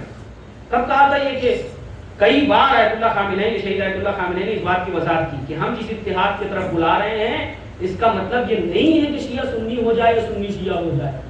مولانا وضاحت کیا نہیں کہ بعد انہوں نے اس بات کہ قطعی یہ مطلب نہیں ہے کہ شیعہ سنی ہو جائے. اتحاد کا مطلب یہ ہے، اتحاد کا مطلب یہ کہ ایسی فضا ہموار کرنا، آپ اپنے دین پہ عمل کریے، ہمیں اپنے دین پہ عمل کرنے کی اجازت ہونی چاہیے. اور اچھا ڈیموکریسی میں اس سے زیادہ آپ کر کیا لیں گے بھائی آپ یہی تو مطالبہ کریں گے کہ بھائی ہمیں اپنی دین پہ، یعنی سیکولرزم کا مطلب یہ ہے کہ ہم اپنے دین پہ عمل کرنے کے لیے آزاد ہو. مثال دے دوں، آپ کے ملک میں اتنا بڑا، یعنی آپ نے دیکھا کہ کس بے دردی کے وحشیانہ طریقے سے شہید کیے گئے. آپ کے ملک میں خوب احتجاج ہوا، سب کچھ. یعنی پڑوس کے ملک میں آپ دیکھیے احتجاج کرنے کی کوشش کی، اس کو آن دا اسپاٹ کئی لوگوں، کئی مومنین کو گولیاں مار دی. تو پروردگار عالم کا احسان ہے کہ کم سے کم ایسے ملک میں ہیں کہ جہاں آپ کو بہرحال کہیں نہ کہیں آپ کو اس بات کی اجازت ہے کہ آپ ظلم کے خلاف آواز اٹھا سکتے ہیں. تو ہمیں ان باتوں کی، اس بات کی قدردانی کرنی چاہیے. تو پھر کون سا اتحاد؟ یاد رکھیے گا اگر میں اپنی بات پہنچا پا رہا ہوں، ایک کبھی بنائی جاتی ہے یونائٹڈ پارٹی. سب ماشاءاللہ راجنیتی کی خوب باتیں کرتے ہیں، مجھے پتا ہے راجنیتی کی باتیں سب کرتے ہیں اور یہ اصطلاحات کے ٹرم سب سمجھیں گے، صحیح ہے. ایک بنتی ہے یونائٹڈ پارٹی. یونائٹڈ پارٹی کب بنتی ہے؟ اس کو سنیکت پارٹی کہتے ہیں نا، وحدت الحزب جس کو کہتے ہیں. کب بنتی ہے؟ تب بنتی ہے کہ جب ہم نے دیکھا، مان لیجیے کہ کوئی دشمن ہے ہماری، مان لیجیے الگ الگ محاذ پہ سب لڑ رہے ہیں، الگ الگ فرنٹ بنا کے سب لڑ رہے ہیں. تو ہم نے کہا بھائی جب ہم سب کی آئیڈیالوجی ایک ہے تو کیوں نہ ہم سب ایک کھڑا بنا کرتے اور ظلم کے خلاف لڑیں. مثلا اس کو کہا جاتا ہے یونائٹڈ پارٹی. جب آئیڈیالوجی ایک ہو تو سب ایک ساتھ مل جاتے ہیں، بھائی ہم سب کی آئیڈیالوجی ایک. اسی کے مقابلے میں ایک چیز ہوتا ہے یونائٹڈ فرنٹ. یونائٹڈ فرنٹ جس کو آپ کہتے ہیں وحدت المحاذ. یہ کیا ہوتا ہے؟ کہا ہماری آئیڈیالوجیز تو الگ ہیں لیکن چونکہ ہمارا دشمن ایک ہے لہٰذا ہم مل کر کے ایک پلیٹ فارم پہ آتے ہیں تاکہ دشمن کا سامنا کر لیں. اور اس کی بہترین مثال علماء قینچی سے دیتے ہیں کہ قینچی تبھی کام کرے گی جب یہ دو پھل الگ ہوں گے. اگر ایک ہو جائے تو یہ قینچی کام کرنے والی نہیں ہے. قینچی کا کام ہے دو پھل کا الگ ہونا، لیکن بیچ میں اگر کوئی چیز آ جاتی ہے تو وہ کٹ جاتی ہے. یہاں بھی جو بات کی گئی ہے وہ وحدت المحاذ کی بات کی گئی ہے.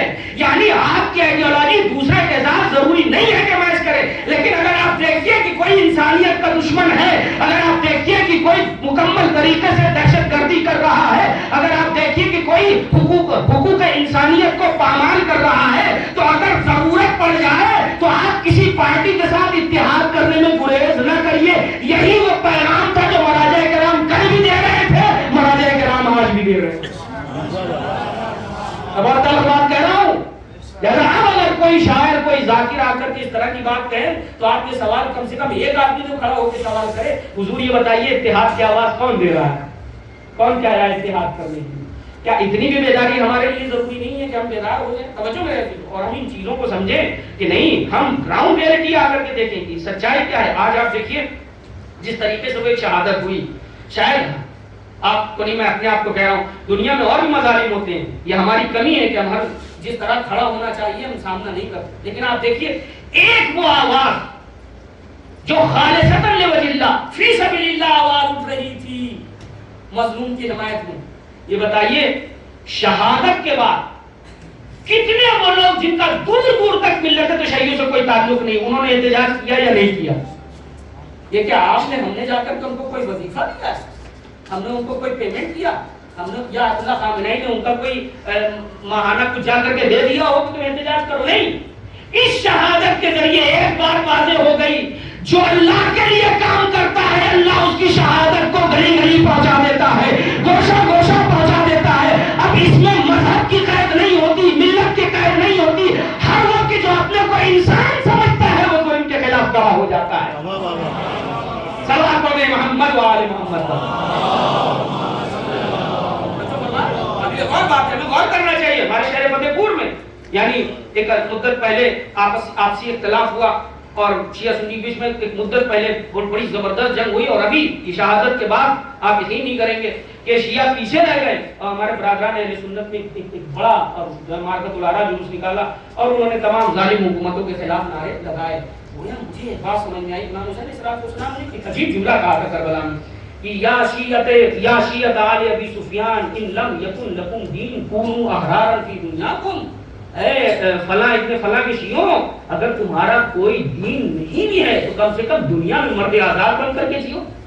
گویا یہ پیغام دیا امام حسین علیہ السلام نے کہ ہر وہ کہ جو مرد آزاد ہے وہ ظلم کا ساتھ نہیں دیتا.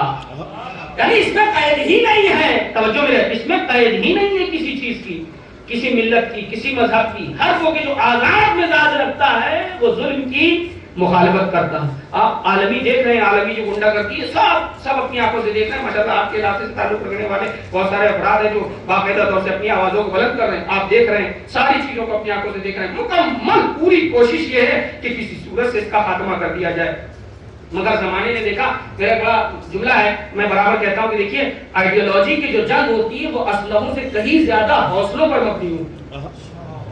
شاید اپنی بات پہنچا نہیں پایا, حوصلوں پر مبنی ہوتی ہے. اور یاد رکھیے گا ہم مایوس قوم نہیں ہیں, ہم مایوس ہو جانے والی قوم نہیں ہے. کیونکہ اللہ رب العزت نے سورہ احقاف میں آواز دی کہ ان الذین قالوا ربنا اللہ, وہ لوگ جو اللہ کو اپنا رب کہتے ہیں, وہ لوگ جو اللہ کو اپنا رب کہتے ہیں, ولا خوف علیہم, اور اس پر گامزن رہتے ہیں, ولا خوف علیہم ولا هم يحزنون. انہیں نہ کوئی خوف ہوتا ہے نہ ملال ہوتا ہے. یعنی نہ انہیں مستقبل کا خوف ہوتا ہے نہ ماضی کا خوف ہوتا ہے, نہ ماضی کا کوئی ملال ہوتا ہے.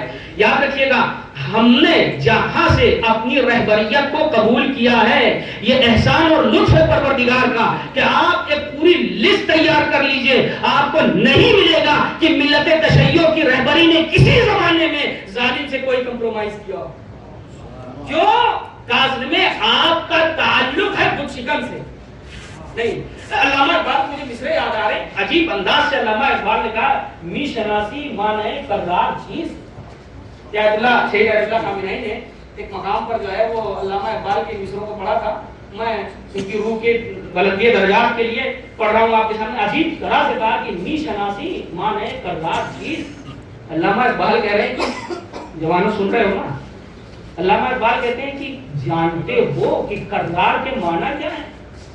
تو یہ بتائیے کیا علامہ اقبال کو نہیں پتا ہوگا کہ لینگوسٹک میننگ کیا ہے کرار کی, کہ کرار کسے کہتے ہیں؟ لیکن یہ سوال دیکھیں کس کا انداز دیکھیں. می شناسی معنی کرار چیز این مقامی از مقامات علیز. اصل میں لغت کا کرار اور ہے, تاریخ کا کرار اور ہے. میں کیسے یعنی لغت کا کرار اور ہے, تاریخ کا کرار اور ہے. امت آرا در جہانے بی ثبات، واقعی یہ زمانہ بی ثبات ہے، عجیب زمانہ ہے یہ. آپ دیکھ لیجئے انتہائی بد کردار لوگ میڈیا کے عزیز ترین بنے ہوئے ہیں. آپ دیکھ رہے ہیں یعنی جن کی اتنی گندی فائلیں ہیں، اب میں نام نہیں لینا چاہ رہا ہوں، یعنی اگر آپ دیکھیں اسکیم فائل وغیرہ ساری چیزیں آپ کی نظروں میں، آپ دیکھ رہے ہیں جس طریقے سے اتنی گندی پروفائل کے لوگ، اتنی گندی گندی فائلیں رکھنے والے دنیا کے محبوب ترین بنے ہوئے ہیں. تبھی فرما رہے تو یہ زمانہ تو رنگ بدلتا ہے. امت آنا در جہانے بی ثبات، اس بے ثبات دنیا میں، بے وقت دنیا میں اگر امتوں کو زندگی چاہیے، ارے میں کیسے عرض کروں، اگر امت، یہی وجہ ہے کہ دیکھیے ابھی میں صلاۃ پڑھیں محمد و آل محمد کا.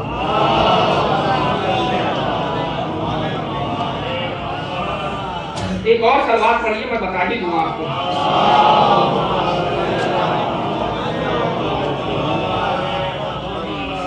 ایک اور صلوات پڑھیے. یہ بتا دوں، یہ نہیں مل رہا مجھے اس کا نام، موجود ہے، میں انشاءاللہ بعد میں آپ چاہیں گے تو بھیج دوں گا. اس نے یہ بات کہی تھی کہ ٹویٹ کیا کہ مانا جانا بڑا پترکار ہے، اس کو بڑا رسپانس ملا. اس نے کہا تھا کہ ہمارا دشمن صرف خامنہ ہی نہیں تھا، ہمارا ہر وہ انسان دشمن ہے جو علی کے راستے پہ چل رہا ہے. ہمارا ہر وہ انسان دشمن ہے جو علی کے راستے پہ چل رہا ہے. وہ صاحب صہاینہ صہیونی جو ہے نا، سب کچھ بھول سکتے ہیں، نام حیدر نہیں بھول سکتے. اور شاید یہی وجہ ہے کہ آپ دیکھیے کہ وہاں جب وہ لانچ کیا تھا بسم حیدر کرار ہی کیا تھا، اس لیے کہ وہ جانتے ہیں کہ یہ سب کو بھول سکتے ہیں، علی کو نہیں بھول سکتے. توجہ فرما رہے ہیں، اس لیے کہ وہ آواز گونجی تھی نا، ان الذی سمتنی امی حیدرا، میں وہ ہوں کہ میری ماں نے میرا نام حیدر رکھا. وہ سب بھول سکتے ہیں، سب کچھ بھول جائیں گے، مگر علی کو کبھی نہیں بھول سکتے. انہوں نے کہا کہ بھائی علی کے راستے چلیے. ایک بات پتہ چلی، اس وقت ہر وہ کہ جو ان کا دشمن ہے وہ علی کے راستے پر ہے. کیسے آپ کو بات کریں، ہر وہ کہ جو اب آپ یہاں یہ نہ دیکھیے گا کہ کوئی ہندو ہے، کوئی سکھ ہے، عیسائی، یہ نہیں ہے. ہر وہ کہ جو ان پر، ہر وہ کہ جو ایپسٹین فائل کا مخالف ہے وہ علی کے راستے پر ہے.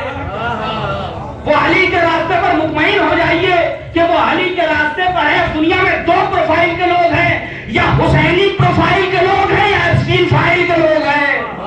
اب زمانہ طے کرے کس کو کس کے راستے پر چلنا ہے. اب یہ زمانہ طے کرے کس کو کس کے راستے پر چلنا ہے. توجہ میرے عزیزوں، تو اجب انداز سے تحمید شناسی معنی ہے کرار چیز. کیا تم کو پتا ہے کرار کے معنی کیا ہے؟ مقامی از مقامات علی، یہ علی کے مقامات میں ایک مقام ہے. اس کے بعد عجب انداز سے کہتے ہیں کہ امت آرا در جہانے بی ثبات، اس امت بی ثبات، اس زمانے بی ثبات میں امتوں کی زندگی کب ہو سکتی ہے؟ نیست ممکن جز بقراری حیات. اس بے ثبات دنیا میں، اس بے رنگ زمانے میں تبھی باقی رہا جا سکتا ہے جب علی کے راستے پر چلا جائے. یعنی علامہ اقبال کرے زندہ وہی ہے جو علی کے راستے پہ چل رہا ہے. زندہ وہی ہے جو علی ابن ابی طالب کے راستے پہ چل رہا ہے. تو کیوں نہ جانے والا کہے کہ ہم تمہاری بیعت نہیں کر سکتے. جو سر خدا کے آگے جھکتا ہو وہ ظالموں کے آگے نہیں جھکتا. جو سر خدا کے آگے جھکتا ہو، جو سر تسلیم خدا کے آگے جھکے، اس لیے کہ مولا کائنات کے ماننے والے ہیں، یہ کسی ایرے غیرے کے سامنے نہیں جھکتے. ڈرایا جاتا ہے. صاحب دیکھیے، میں ایک بات کہنا چاہ رہا ہوں اپنے جوانوں سے، بچوں سے، مایوس ہونے کی ضرورت نہیں ہے. اس سے بڑے بڑے حملے ہوئے تاریخ میں، آپ دیکھیں گے. شاید اگر میرا حافظہ خطا نہیں کر رہا، 1981 میں جو بلاسٹ ہوا تھا پارلیمنٹ میں، اس میں آپ یقین کریں میرے خیال میں 70 یا 72 افراد جو ہے شہید ہوئے تھے. پارلیمنٹ 72 آدمی ایک ساتھ شہید ہو گئے. تو ادھر سے خوشی کی لہر دوڑی کہ دیکھا خاتمہ ہو گیا. اب ختم، یہ سب کچھ ختم ہو گیا، یہ ہو گیا، وہ ہو گیا، ساری چیز. پھر اس کے بعد ملک کا صدر جمہوریہ اور وزیر اعظم ایک ہی بلاسٹ میں، جواد با ہنر اور شہید رجائی، محمد علی رجائی جو ہے وہ ایک ساتھ جو ہے ان کو شہید کر دیا گیا. آپ ختم ہو گئے؟ نہیں ختم ہو. اور جو فرما رہے ہیں یعنی یہ سوچتے ہیں کہ شاید بلاسٹ کر کے، دہشت گردی کا مظاہرہ کر کے حق کو ختم کیا جاتا ہے. ان کو پتہ ہی نہیں ہے کہ اللہ رب العزت نے حق کے پرچم کو بلند کیا ہے. کل بھی ظالم یہی سمجھ رہا تھا کہ ہم حسین کو مار کر کے جیت گئے. جناب زینب نے اپنے کاندھوں پہ سید سجاد کو بلند کر کے بتایا کہ قتل کرنا تمہارا کام ہے، حجتوں کا اعلان کرنا یہ ہمارا کام ہے. کیا خوبصورت بات. امام جمعہ یعنی جناب مولانا علی رضا صاحب نے کہی کہ دیکھیں ان کا کام تھا شہادت دینا، وہ شہادت دے دیا انہوں نے، آپ کا کام ہے زینبی کردار اختیار کرنا، یعنی اب یہ ہماری اور آپ کی ذمہ داری ہے کہ ان کے پیغام کو آگے بڑھائیں۔ ملت کو توڑنے کے لیے ہزاروں ایجنسیز لگی ہوئی ہیں، ملت میں تفریق پیدا کرنے کے لیے آج نہ جانے کتنے مفتی مولوی لگے ہوئے ہیں کہ ملت کے درمیان تفریق پڑ جائے۔ کون ہے جو ملت کے اتحاد کی بات کرے، ملت کی وحدت کی بات کرے؟ میں یہ بات پوری ذمہ داری سے کہہ رہا ہوں، ہر وہ کہ جو لہجے علی بن ابی طالب سے تعلق رکھتا ہے، ہر وہ کہ جو غدیر سے تعلق رکھتا ہے، وہ امتوں کو جوڑنے کی بات کرتا ہے، توڑنے کی بات نہیں کرتا۔ اور یاد، بس آخری بات پر مجلس تمام کر رہا ہوں، تم ہم کو ان شہادتوں سے نہ ڈراؤ۔ آخری آدمی کی توجہ چاہیے، مجلس کا ماحصل دے رہا ہوں اس ماہ رمضان میں، ہم کو نہ ڈراؤ۔ بہت پذیرائی میں ہم کو ستاروں کے ڈوبنے سے نہ ڈراؤ، فلاں شہید ہو گئے، قاسم سلیمانی شہید ہو گئے، پھر حسن نصر اللہ شہید ہو گئے، اب دیکھیں ان کو مار دیا گیا، پھر وہ فلاں جنرل مار دیے گئے، پھر وہ فلاں سائنسداں مار دیے گئے، اب تو ہم نے عبد اللہ خامنہئی کو مار دیا۔ تم ستاروں کے ڈوبنے سے ہمیں ڈرا رہے ہو، ہم خوب جانتے ہیں ان وفادار ستاروں کا ڈوبنا یہ بتاتا ہے آفتاب امامت طلوع ہونے والا ہے۔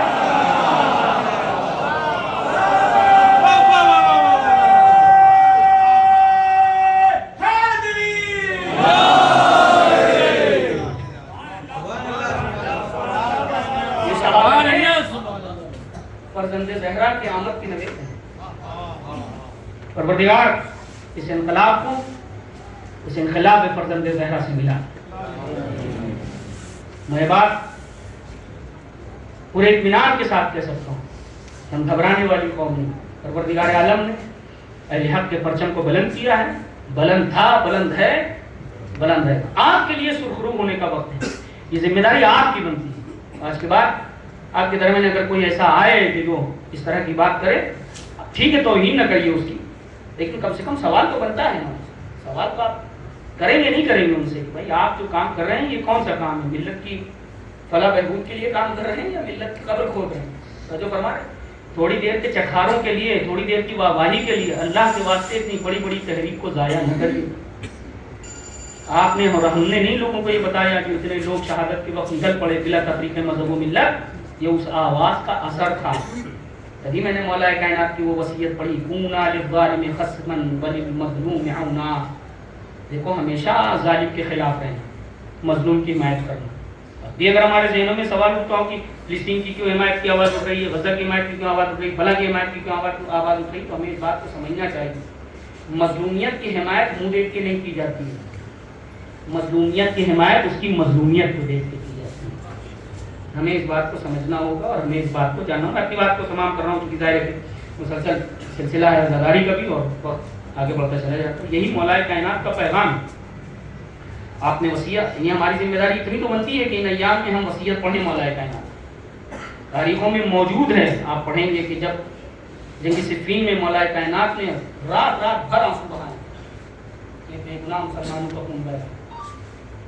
ائمہ معصومین علیہ السلام نے جنگ کو کبھی پسند نہیں کیا، انبیاء کرام کی سیرت میں بھی آپ کو ملے گا جنگ کو کبھی پسند نہیں کیا، اللہ یہ کہ جنگ تھوپ دی جائے۔ جنگ کرنا یہ اللہ والوں کی شمائل و خصائل میں نہیں ہے۔ توجہ میں رہے، جنگ سے کسی کا بھلا نہیں ہو۔ ہم اللہ سے دعا کرتے ہیں اس ماہ مبارک میں ان شبائل قدر کا واسطہ دے کے پروردگار عالم سے دعا کرتے ہیں، پروردگار یہ جو جنگ تھوپی گئی ہے پوری کرامت و عزت کے ساتھ پروردگار اس مملکت کو سے نکال۔ اس کے علاوہ ہم اپنے ملک کے لیے بھی دعا کرتے ہیں، پروردگار ہمارے ملک نے جیسے ہر موقع پر شجاعت کے ساتھ اپنے موقف کا مظاہرہ کیا ہے، آئندہ بھی توفیق ہو کہ ہم شجاعت کے ساتھ یوں ہی اپنے موقف کا مظاہرہ کر سکیں، مظلوم کے حامی رہیں اور ظالم کے ہمیشہ خلاف رہیں۔ دیکھیے جو افراد جانکار ہیں، جو جانتے ہیں ہندوستان اپنے موقف کے لیے جانا جاتا ہے، ہندوستان نے ہمیشہ ستیہ اور اہنسا کا پاٹ پڑھایا ہے، ہمیشہ جو ان کا جو رول رہا ہے وہ اچھا رول رہا ہے، اور ہم آئندہ بھی اس بات کا پوری امید ہے ہمیں کہ ہمارا یہ عزیز ملک، ہمارا یہ وطن عزیز قطعی کبھی ظالم کا ساتھ نہیں دے گا۔ بس میں اپنی بات کو مختصر کر رہا ہوں یہ کہتے ہوئے کہ امیر المومنین کی زندگانی پوری زندگی آپ دیکھیے تو امیر المومنین سے دشمنی کی بنیادی وجہ مظلوم کی حمایت اور ظالم کی مخالفت، مولا کائنات نے اپنی آئیڈیالوجی سے کسی طرح کا کوئی سمجھوتا کیا ہی نہیں۔ جب بظاہر خلافت ملی مولا کائنات کو تو لوگ آئے اور آگے کہا فرزند رسول فلاں فلاں فلاں سے گورنری نہ لیجیے، ان کے پاس گورنری رہنے دیجیے۔ مولا نے فرمایا خبردار، جو اہلیت نہیں رکھتے تھے ان سے گورنری کو لے لیا گیا، معذور کرتے تھے۔ جو اہلیت رکھتے تھے ان کو، حکومتوں کے لیے کمپرومائز کرنا یہ دنیاوی حکمران کا تو شیوا ہو سکتا ہے، الہی جو اللہ کی طرف سے ہادی آتے ہیں وہ اس طرح کا کمپرومائز نہیں کرتے۔ جو فرما رہا ہوں مولا کائنات نے اپنی زندگی میں جو قربانیاں دی ہیں وہ ہم سب کے لیے مشعل راہ ہیں۔ آپ کی قناعت، آپ کی شجاعت ہماری جانیں قربان ہو جائے۔ آج اگر یہ ملت سرخرو ہے تو اس کی بنیادی وجہ ہے معرفت امیر المومنین۔ مولا کائنات کی آواز سے آواز کو ملانا، ہر وہ آواز جو مولا کائنات کے راستے پہ چلتے ہوئے بلند کی جاتی ہے، خدا اس آواز کو کبھی ذلیل نہیں ہونے دیتا، اس آواز کو خدا بلند رکھتا ہے۔ توجہ، مولا کائنات کی زندگی آپ دیکھیں گے، یہ زمانہ ہوا، یہ وہ ایام ہے جس میں ہم کو اور آپ کو مولا کائنات کی سیرت کو پڑھا۔ آپ سب جمع ہوئے، آپ کے حوصلوں کو سلام، بڑی توجہ سے آپ نے سنا، وقت کافی ہو گیا۔ اب یہاں سے میں ربط مسائل پورے کر رہا ہوں اور میں اس کو تمام کرنا چاہتا ہوں، اور ہر سال میں روایت پڑھتا ہوں اور صرف یہی پڑھتا ہوں، اس کے بعد شاید میں پڑھتا بھی ہوں۔ اخنف بن قیس کے بعد، اخنف بن قیس جو حاکم شام کا جاسوس تھا، اس نے بھیجا مولا کائنات کے پاس کہ جاؤ اور ان کی جاسوسی کر کے اطلاعات، استخبارات ہیں ان تک مہیا کراؤ کہ وہاں کیا کیا چیزیں ہو رہی ہیں۔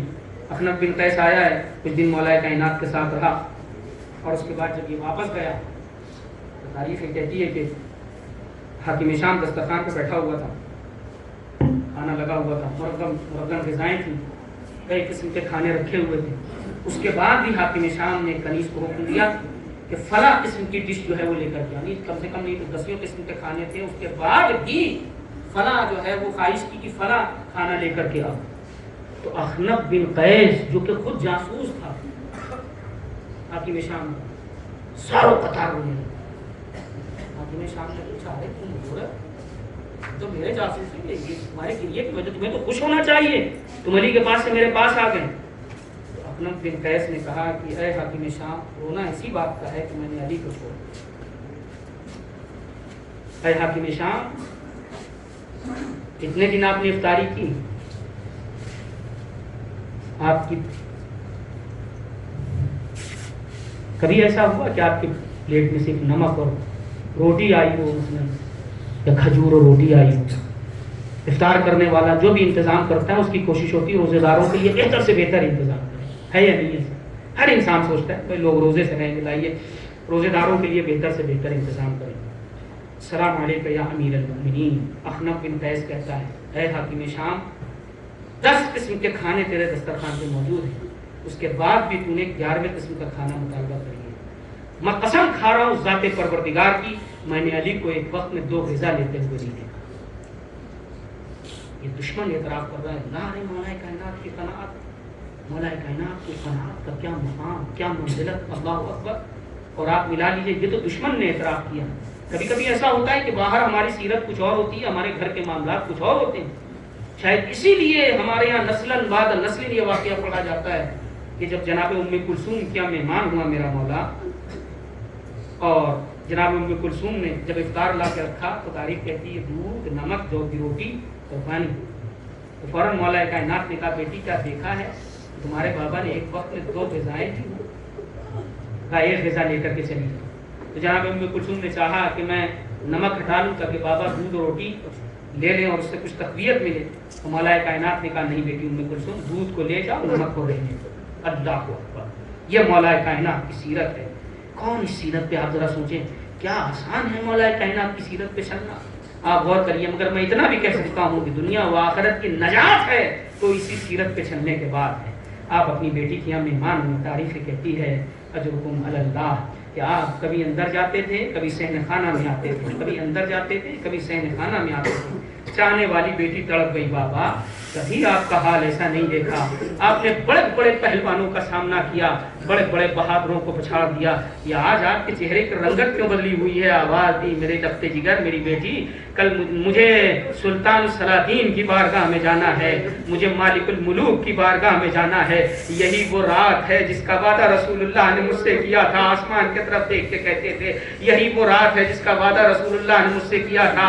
یہ لیجیے دھیرے دھیرے وقت گزرتا رہا, صبح نمودار ہوئی. یجرکم اللہ, تاریخ کہتی ہے مولا کائنات, باب مقاتل نے لکھا مولا کائنات گھر سے نکلے, مرغابیوں نے راستہ روکا, آ کے حصار کر لیا. ایسا لگا زبانی بے زبانی میں یہ مرغابیاں یہ کہہ رہی تھی مولا مسجد کی طرف نہ جائیے, آج فضا سوگوار ہے. اجرکم اللہ, مولا نے آواز دی اے ام کلثوم میری بیٹی, اگر ان کے آب و دانہ کا انتظام کر سکو تو ان کو رکھنا, ورنہ ان کو رہا کر دینا.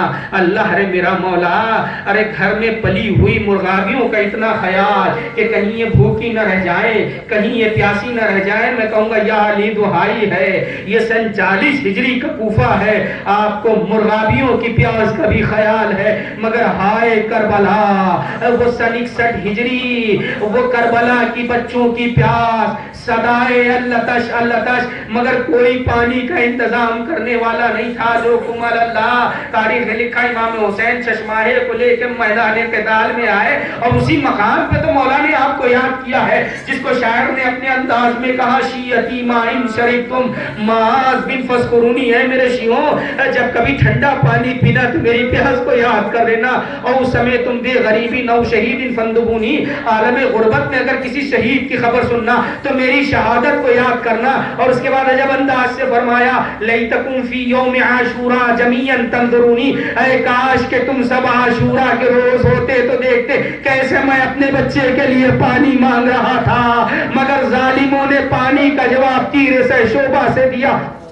اجرکم اللہ. یہ لیجیے مولا کائنات آگے آئے, اب کہا زنجیر در نے حصار کر لیا. ایسا لگا جیسے زنجیر در راستہ روک رہی ہو, یا علی آگے نہ جائیے. مگر مولا کائنات آگے نکلے, آپ مسجد میں آئے. بعض تواریخ میں اس چیز کا ذکر ملتا ہے کہ امام حسن اور امام حسین نے چاہا کہ ہم بھی مسجد میں جائیں, مگر مولا نے اپنے حق کا واسطہ دے کر کے روک دیا. مولا کائنات مسجد میں پہنچے, اور مسجد میں پہنچنے کے بعد کیا دیکھا, وہ ظالم آندے منہ سو رہا ہے. عبد الرحمن ابن ملجم مرادی جگایا, اے اٹھ جا, مجھے پتا ہے تو کس مقصد سے آیا ہے.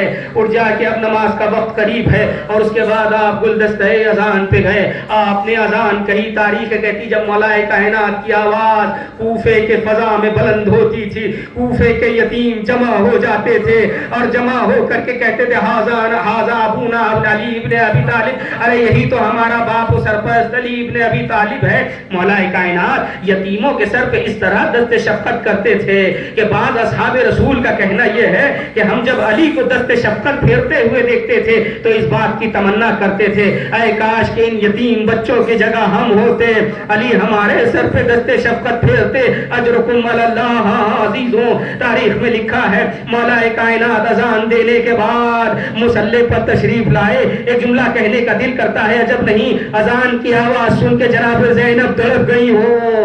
ہاں یہ وہی زینب ہے جو کوفے میں اپنے بابا کی اذان کی آواز پر تڑپیں, اور کربلا میں علی اکبر کی اذان کی آواز پر تڑپیں. اجرکم اللہ. آپ نے اذان کہی, مصلی پر آئے, جیسے ہی سجدے میں گئے عبد الرحمن کی چلتی ہوئی تلوار, مولا کائنات کا اڑتا ہوا سر, فرد اقدس پہ تلوار لگائی, آواز دی بسم اللہ و باللہ وفی سبیل اللہ وعلی ملت رسول اللہ. فزت ورب الکعبہ, رب کعبہ کی قسم میں کامیاب ہو گیا. وسیعلم الذین ظلموا ینقلبوا انا للہ و انا الیہ راجعون.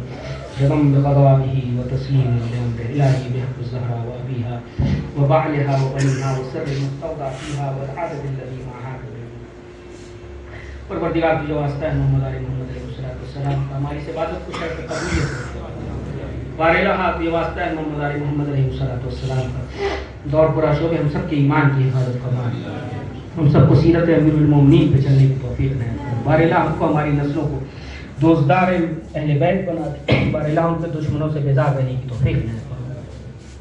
تو یہ واسطہ ہے محمد علیہ السلام کا ملت کے درمیان وحدت و اتحاد قرار دے. جو واسطہ ہے محمد علیہ السلام کا دنیا میں جتنی بھی استقبالی طاقت ان کو نیست و نابود فرما. دنیا کے تمام مظلومین کی حمایت و حفاظت فرما. تو یہ واسطہ ہے محمد علیہ السلام کا ملت ایران کی حفاظت فرما. تو یہ واسطہ ہے محمد علیہ السلام کا دنیا میں جہاں جہاں بارہ جو لوگ انسانیت کے لیے کام کر رہے ہیں ان سب کی حمایت و حفاظت فرما. تو یہ واسطہ ہے محمد علیہ السلام کے اس بستی میں خیر و برکت کا نزول فرما. اس ملت پہ دست شفقت امام زمانہ قرار دے. تو یہ واسطہ ہے محمد علیہ السلام کا بار الہ ہم سب کے گزشتگان پہ اپنی رحمتیں نازل فرما. وہ لوگ جو گزشتہ سال ہمارے ساتھ تھے اس سال نہیں ہیں ان پہ اپنی رحمتیں نازل فرما. بار الہ جو موجود ہوں ان کو اپنے حفظ و امان میں قرار دے.